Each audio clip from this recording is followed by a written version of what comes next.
भारत माता की जय। पिछले क्लास में हम लोग correct use of some preposition के विषय में पढ़ रहे थे और सीख रहे थे कि कुछ प्रीपोजिशन वैसे भी होते हैं जिनका हिंदी अर्थ सेम होता है, एक जैसा होता है, लेकिन उनका प्रयोग अलग अलग से होता है, अलग अलग तरीका से होता है। जैसे कि एमोंग और बिटवीन। एमोंग का प्रयोग भी होता है, मतलब कि एमोंग मतलब होता है कि बीच में, और बिटवीन मतलब होता है बीच में। लेकिन हम लोग देखे थे कि बिटवीन का प्रयोग दो व्यक्ति या वस्तु के लिए होता है, जबकि एमोंग का प्रयोग दो से अधिक व्यक्ति या वस्तु के लिए होता है। दूसरा पॉइंट हम लोग पढ़े थे एमोंग और एमोंग्स्ट। तो हम लोग पढ़े थे कि एमोंग और एमोंग्स्ट दोनों का मतलब होता है बीच में, दोनों का प्रयोग दो से अधिक के लिए होता है। लेकिन एमोंग का प्रयोग कॉन्सोनेंट साउंड के पहले होता है और एमोंग्स्ट का प्रयोग वोवेल साउंड के पहले होता है। अब उसके बाद हम लोग आज की क्लास में पढ़ेंगे कि correct use of some preposition क्या है। तो उसके बाद एक नोट था। नोट क्या है कि बिटवीन का प्रयोग दो से अधिक के लिए भी होता है जब उनके बीच संबंध परस्पर हो। मतलब कि हम लोग तो यह पढ़े कि बिटवीन का प्रयोग दो से अधिक के लिए, दो के लिए होता है, लेकिन अगर बिटवीन का प्रयोग दो से अधिक के लिए भी हो सकता है कब, जब उनके बीच परस्पर संबंध जो वाक्य में आ रहे हैं। जैसे कि an agreement has been signed between America, India and Japan, यानी कि अमेरिका, इंडिया और जापान के बीच में एक समझौता हुआ है। इसी को इस तरीके से बोल सकते हैं कि an agreement has been made between America, India and Japan, यानी कि वही बात है कि अमेरिका, भारत और जापान के बीच एक समझौता हुआ। अब उसके बाद है correct use of some preposition का तीसरा पॉइंट, आफ्टर और इन। दोनों का मतलब होता है कि के बाद, लेकिन देखते हैं प्रयोग कैसे होता है। आफ्टर का प्रयोग पास्ट इंडेफिनिट टेंस में पीरियड ऑफ टाइम तथा पॉइंट ऑफ टाइम दोनों के पहले होता है, जबकि इन का प्रयोग फ्यूचर टेंस में केवल पीरियड ऑफ टाइम के पहले होता है। मतलब कि आफ्टर का प्रयोग पास्ट इंडेफिनिट टेंस में पॉइंट ऑफ टाइम और पीरियड ऑफ टाइम दोनों के पहले होता है, जबकि इनका प्रयोग फ्यूचर टेंस में केवल पीरियड ऑफ टाइम के पहले होता है। टाइम दो प्रकार का होता है, एक आफ्टर ऑफ टाइम, एक पीरियड ऑफ टाइम, और दूसरा होता है पॉइंट ऑफ टाइम। जब मैं आप लोग को टेंस पढ़ाऊंगा तो टेंस के प्रेजेंट परफेक्ट कंटीन्यूअस टेंस में बताऊंगा कि पीरियड ऑफ टाइम किसे कहते हैं और पॉइंट ऑफ टाइम किसे कहते हैं, तो उसके लिए थोड़ा धैर्य रखिए। चलिए इस पर एक एग्जाम्पल देख लेते हैं। एक तो ही केम आफ्टर 10 days, वह 10 दिनों के बाद आया। देखिए केम, ये पास्ट इंडेफिनिट टेंस है, मैं टेंस पढ़ाऊंगा, लेकिन और इसीलिए देखिए यहाँ आफ्टर का प्रयोग हुआ है। दे वेंट आफ्टर 10 o'clock, वे लोग 10 बजे के बाद गए, या 10 बजने के बाद गए। वे लोग 10 बजे के बाद गए। तो देखिए यहाँ यह भी है पास्ट इंडेफिनिट, यह भी पास्ट इंडेफिनिट है, बस फर्क है कि 10 days हो गया पीरियड ऑफ टाइम और 10 o'clock हो गया पॉइंट ऑफ टाइम। अब है ही will come in 10 days, will और शैल का प्रयोग फ्यूचर इंडेफिनिट टेंस में होता है, फ्यूचर टेंस है। तो ही will come in 10 days, 10 days क्या है, ये पीरियड ऑफ टाइम है, तो वह 10 दिनों में आएगा। तो 10 दिनों में आएगा, ये पीरियड ऑफ टाइम है, और इसका प्रयोग, इनका प्रयोग फ्यूचर इंडेफिनिट टेंस में केवल पीरियड ऑफ टाइम के पहले होता है। अब चलिए फिर एक नोट है, यदि फ्यूचर टेंस में पॉइंट ऑफ टाइम रहे तो उसके पहले आफ्टर होता है। मतलब कि ठीक है, फ्यूचर टेंस में हम लोग तो पीरियड ऑफ टाइम देख लिया, अगर कभी पॉइंट ऑफ टाइम आ जाए तो पॉइंट ऑफ टाइम आ जाए तो उसके बदले आफ्टर का प्रयोग होता है। जैसे कि देखिए ही विल कम आफ्टर 10 o'clock, वह 10 बजे के बाद आएगा। 10 बजे 10 o'clock क्या है, पॉइंट ऑफ टाइम है, इसलिए आफ्टर का प्रयोग हुआ है। अब चौथा है एट और इन। यहाँ एट का मतलब ही में होता है और इन का मतलब ही में होता है, तो प्रयोग कैसे होगा वो देखिए। छोटे स्थान तथा समय के लिए एट का प्रयोग होता है और बड़े स्थान तथा समय के लिए इन का प्रयोग होता है। यानी कि अगर छोटा स्थान हो कहीं तो या समय हो तो एट का प्रयोग, और बड़ा स्थान और बड़ा समय हो तो इन का प्रयोग होता है। कैसे, ऐसे देखिए, they come at 8 o'clock in the morning. यहाँ दो समय है, एक है 8 बजे और एक है सुबह। तो 8 बजे क्या है, 8 बजे का समय छोटा समय और सुबह का समय बड़ा समय है, क्योंकि 8 बजे मतलब सिर्फ 8 बजे, सुबह तो 2-3 घंटे तक होती है। तो इसलिए 8 o'clock जो है ना छोटा टाइम है, तो 8 का प्रयोग हो गया है। बट मॉर्निंग क्या है, बड़ा टाइम है, इसलिए इन का प्रयोग हुआ है। वे लोग सुबह में 8 बजे आते हैं। अब है ही लिव्स एट कंकरबाग इन पटना। देखिए पटना और कंकरबाग दो स्थान है, तो कंकरबाग स्थान जो है छोटा स्थान है, लेकिन पटना जो स्थान है बड़ा स्थान है, तो इसलिए कंकरबाग के पहले ऐड का प्रयोग हुआ है, जबकि पटना के पहले इन का प्रयोग हुआ है। हिंदी, वह पटना में कंकरबाग में रहता है। चलिए इसमें भी एक नोट है, क्या है नोट, कि जब किसी वाक्य में दो स्थान या समय का प्रयोग करना हो तब छोटे स्थान और समय को पहले रखा जाता है। नोट है कि मान लीजिए कोई वाक्य है जिसमें दो स्थान है या दो समय हो, तो देखा जाता है कि दोनों स्थान में बड़ा कौन है और छोटा कौन है, या फिर समय में बड़ा कौन है और छोटा कौन है। तो छोटा समय या छोटा स्थान को पहले, बड़े समय या बड़े स्थान को बाद में। जैसे वी लिव एट पटना इन बिहार, हम लोग बिहार में पटना में रहते हैं। देखिए पटना छोटा स्थान हो गया, बिहार बड़ा स्थान हो गया। पटना एक जिला भी है, बिहार में जिला बहुत है, 38 जिला है, इसीलिए पटना छोटा हो गया तो एट और बिहार बड़ा हो गया तो इन। अब इससे आगे नोट जानेंगे हम लोग, लेकिन उससे पहले इतना नोट कर लीजिए। तो चलिए अब हम लोग दूसरा नोट देखते हैं। डाउन मीन्स भोर, सनराइज मीन्स सूर्योदय, नून मीन्स दोपहर, मिड डे मीन्स दोपहर, सनसेट मीन्स सूर्यास्त, डस्क मीन्स गोधूली, ट्विलाइट मीन्स गोधूली, ओ क्लॉक मीन्स बजे, होम मीन्स गृह, नाइट मीन्स रात्रि, ब्रेकफास्ट मीन्स नाश्ता का समय, लंच लंच मतलब दोपहर का भोजन, मील मतलब मुख्य आहार, डिनर मतलब रात का भोजन, टेबल मतलब खाने को या खाते समय, पीस मीन्स शांति, वार मीन्स युद्ध, वर्क मीन्स काम, रेस्ट मीन्स आराम।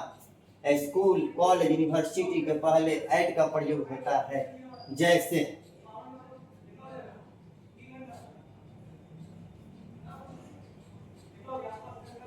ही इज एट वर्क नाउ, वह अभी काम पर है।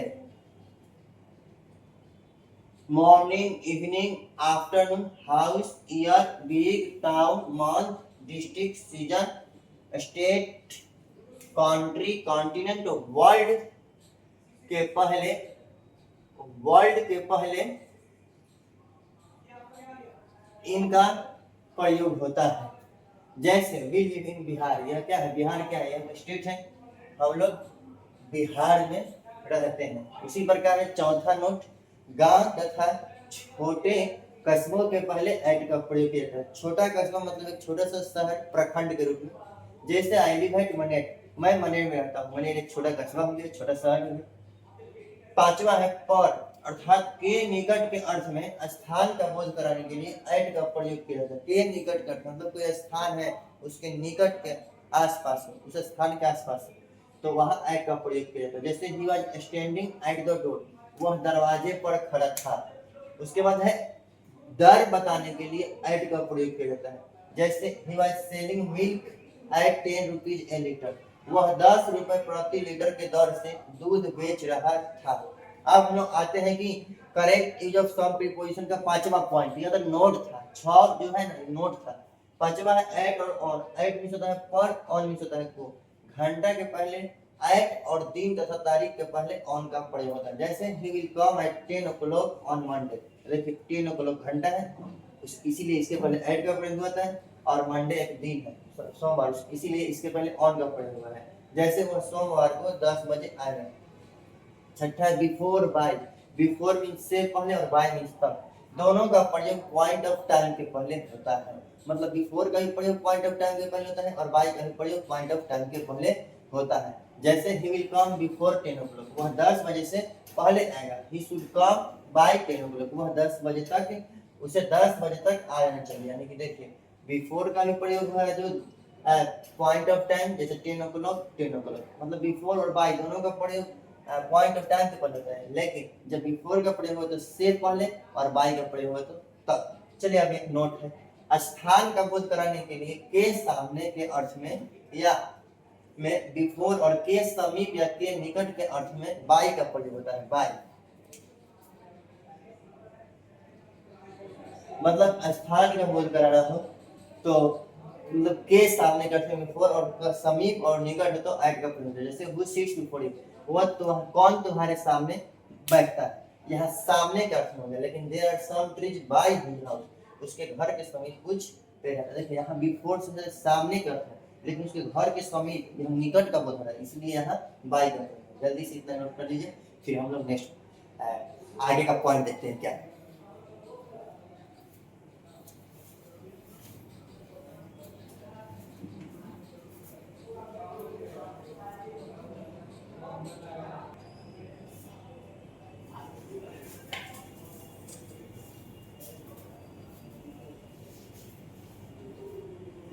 तो अब हम लोग सातवां पॉइंट देखते हैं। सातवां पॉइंट क्या है, बिफोर और विद इन। बिफोर मीन्स होता है से पहले और विद इन मीन्स होता है के अंदर। बिफोर का प्रयोग पॉइंट ऑफ टाइम और विद इन का प्रयोग पीरियड ऑफ टाइम के लिए, यानी कि बिफोर का time point of time, before का प्रयोग पॉइंट ऑफ टाइम के पहले हुआ और विद इन का प्रयोग पीरियड ऑफ टाइम के पहले हुआ। जैसे ही विल कम बिफोर जनवरी, वह जनवरी के पहले आएगा, तो जनवरी क्या है, पॉइंट ऑफ टाइम है। लेकिन he should come with in a month, उससे एक महीने के अंदर आना चाहिए, तो यहाँ ए मंथ क्या है, पीरियड ऑफ टाइम है। अब आठवां पॉइंट है बिसाइड और बिसाइड्स। बिसाइड मीन्स होता है के बगल में और बिसाइड्स मीन्स होता है के अतिरिक्त। बिसाइड का प्रयोग स्थान बताने के लिए और बिसाइड्स का प्रयोग अतिरिक्त संख्या या मात्रा बताने के लिए, यानी कि बिसाइड का प्रयोग बगल में मतलब स्थान का बोध कराने के लिए होता है, जबकि बिसाइड्स का प्रयोग अतिरिक्त मात्रा या संख्या का बोध कराने के लिए होता है। जैसे you have to go beside Sohan, Sohan के अतिरिक्त तुम्हें जाना है। यहाँ हु सिट्स बिसाइड यू, कौन तुम्हारे बगल में बैठता है, तो ये हो गया स्थान, तुम्हारे स्थान के बगल में कौन बैठता है। ही वांट्स मनी बिसाइड्स बुक, पुस्तकों के अतिरिक्त उसे पैसा चाहिए, या इसी को कह सकते हैं besides books he wants money, पुस्तकों के अतिरिक्त उसे पैसा चाहिए। अब है नौवां point, 9 point, besides except. Besides means के अतिरिक्त या को, और एक्सेप्ट मीन्स को छोड़कर। बिसाइड्स का प्रयोग शामिल करने और एक्सेप्ट का प्रयोग शामिल नहीं करने के होता, मतलब बिसाइड का प्रयोग तो किसी व्यक्ति या वस्तु को शामिल किया जाएगा और एक्सेप्ट का प्रयोग होगा तो किसी व्यक्ति या वस्तु को शामिल नहीं किया। जैसे you have to go beside Sohan, Sohan के अतिरिक्त तुम्हें जाना है। All will go except me, मुझे छोड़कर सभी जाएंगे, इसमें आपको भी जाना है, तुमको तुम्हें भी जाना है और सोहन को जाना है, और इसमें सबको जाना है लेकिन मुझे नहीं। अब है पॉइंट नंबर 10, फोर या सिंस, दोनों का अर्थ होता है से। परफेक्ट तथा परफेक्ट कंटिन्यूअस टेंस में पीरियड ऑफ टाइम के पहले फोर और पॉइंट ऑफ टाइम के पहले सिंस का प्रयोग होता है। मतलब कि परफेक्ट और परफेक्ट कंटिन्यूअस टेंस में पीरियड ऑफ टाइम रहेगा तो फोर और पॉइंट ऑफ टाइम रहेगा तो सिंस का प्रयोग। अभी टेंस नहीं पढ़ा है, मैं जब टेंस पढ़ाऊंगा तो यही बता दूंगा कि फोर का प्रयोग कब होता है और सिंस का, पॉइंट ऑफ टाइम क्या होता है और पीरियड ऑफ टाइम क्या होता है। जैसे he has been reading for hours, वह घंटों से पढ़ रहा है, तो यहाँ क्या है आवर्स, ये पीरियड ऑफ टाइम है, इसीलिए फोर का प्रयोग हुआ है। I have not seen him since January, मैंने उसे जनवरी से नहीं देखा है, जनवरी क्या है पॉइंट ऑफ टाइम है, इसीलिए इसके पहले सिंस का प्रयोग हुआ है। अब चलिए कुछ नोट है, दूरी तथा समय बताने के लिए इंडेफिनिट टेंस में फोर का प्रयोग किया जाता है। दूरी और समय बताना हो और इंडेफिनिट टेंस हो तो उसके पहले फोर का प्रयोग किया जाता है। जैसे वी रीड फॉर आवर्स, हम लोग घंटों पढ़ते हैं। दे वॉक फॉर माइल्स, वे लोग मीलों पैदल चलते हैं। तो देखिए दूरी है और यह समय है। मूल्य बताने के लिए फोर का प्रयोग में के अर्थ में भी होता है। जैसे I have bought this pen for 10 rupees, मैंने यह कलम 10 रुपए में खरीदी है। चलिए इसको नोट कीजिए, फिर हम लोग आगे बढ़ते हैं। अब हम लोग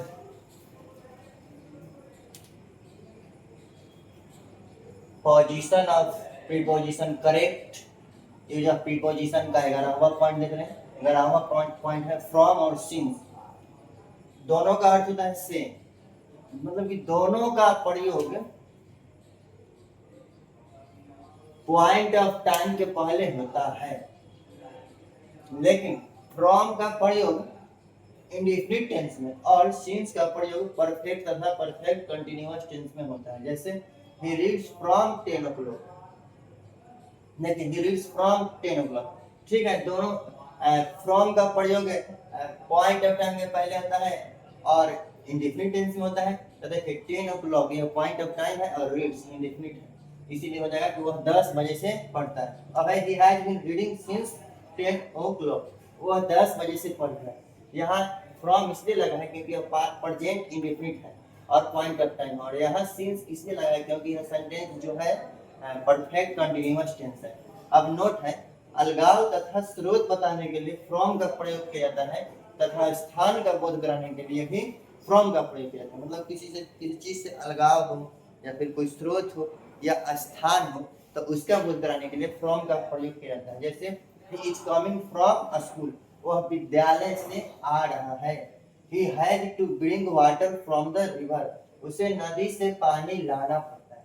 तो देखिए यहाँ स्रोत है, मतलब यह अलगाव हो रहा है यहाँ कि फ्रॉम, वह स्कूल से आ रहा है।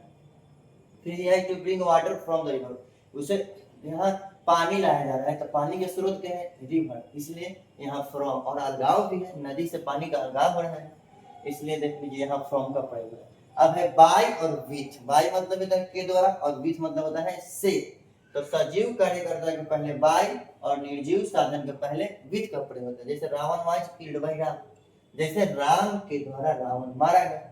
She cuts vegetable with knife, वह चाकू से सब्जी काटती है। तो यहाँ क्या है, यह निर्जीव साधन है, सब्जी काटने का साधन क्या है, चाकू, यह निर्जीव है, इसलिए यहाँ विथ का प्रयोग हुआ है। अब कुछ नोट है, तो पहला नोट है, जब निर्जीव सजीव की तरह कार्य करता है तब उसके पहले बाय लगता है। जैसे his house was destroyed by fire, उसका घर आग से बर्बाद हो गया। जैसे कि घर में आग लग गई और उसका घर बर्बाद हो गया, सजीव की तरह आग काम किया और उसके घर को बर्बाद कर दिया। अब दूसरा नोट है, यातायात के साधन तथा माप तौल के साधन के पहले बाय का प्रयोग किया जाता है। कोई यातायात का साधन हो या फिर माप तौल का कोई साधन हो तो उसके पहले भी हम लोग बाय का प्रयोग करते हैं। जैसे he has come by boss, वह बॉस से आया है। Milk is sold by the litre, दूध लीटर से बेचा जाता है। अब तीसरा है, यदि यातायात के साधन के पहले कोई आर्टिकल या एडजेक्टिव रहे तब अर्थ के अनुसार इन या ऑन का प्रयोग बाय के बदले में होता है। जैसे ही केम इन ए रेड कार, वह लाल कार से आया, तो ये क्या है, ये आर्टिकल, इसलिए है in. He went in a red car, वह लाल कार से गया, वह लाल कार में गया, तो यहाँ ये क्या है, आर्टिकल, इसीलिए इन, कार के अंदर बैठा था इसलिए in. He comes on an old bicycle, वह पुरानी साइकिल से आता है, तो एन क्या आर्टिकल है और साइकिल के ऊपर है इसलिए ऑन का प्रयोग हुआ है। चलिए चौथा नोट है, इंक के पहले इन का प्रयोग हो जाता है, मतलब कहीं इंक का यूज हो कि स्याही तो उसके पहले इन का प्रयोग हो, जैसे don't write in red ink, लाल स्याही से मत लिखो। उसी प्रकार पांचवा नोट है, चौक तथा पेंसिल के पहले ए रहे तो विथ लगता है और ए नहीं रहे तो इन लगता है। जैसे he was write with a chalk, देखिए ए है तो with, he was writing in chalk, यहाँ ए नहीं है इसीलिए इन का प्रयोग हो रहा है। यानी कि अगर ए रहे तो विथ, इन रहे तो अगर ए नहीं रहे तो इन का प्रयोग होता है। ही वाज राइटिंग विथ चौक, वह खल्ली से लिख रहा था, या फिर इसी को ही वाज राइटिंग इन चौक, खल्ली से लिख रहा था। जल्दी से इतना नोट कीजिए फिर आगे पढ़ते हैं।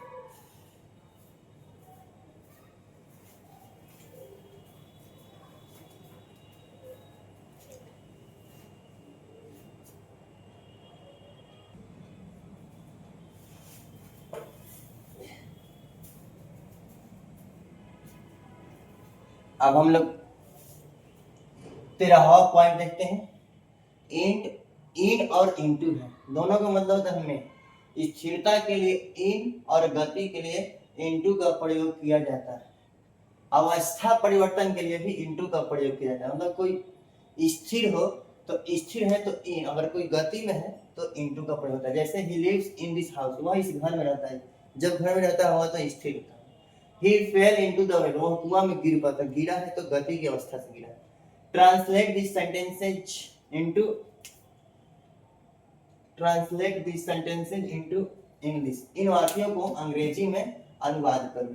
तो यह अवस्था बदल रही है कि हिंदी से अंग्रेजी में करो। अब ये 14 पॉइंट है और लास्ट पॉइंट है, ऑन और अपॉन, मतलब दोनों मतलब होता है पर। स्थिरता के लिए ऑन और गति के लिए अपॉन का प्रयोग किया जाता है। जैसे he was carrying a heavy load on his head, वह अपने सिर पर भारी बोझ ढो रहा था, तो ढो रहा था तो उसके सिर पर जो बोझ है वो स्थिर है, इसलिए यहाँ ऑन का प्रयोग हुआ है। लेकिन a big stone fail upon his head, उसके सिर पर एक बड़ा पत्थर गिर पड़ा, जब पत्थर गिरा तो पत्थर तो गति में होगा, इसीलिए यहाँ अपॉन का प्रयोग हुआ है। अब एक नोट है, सीमा पर के अर्थ में ऑन, सीमा के अंदर के लिए इन और सीमा के बाहर के लिए टू का प्रयोग होता है।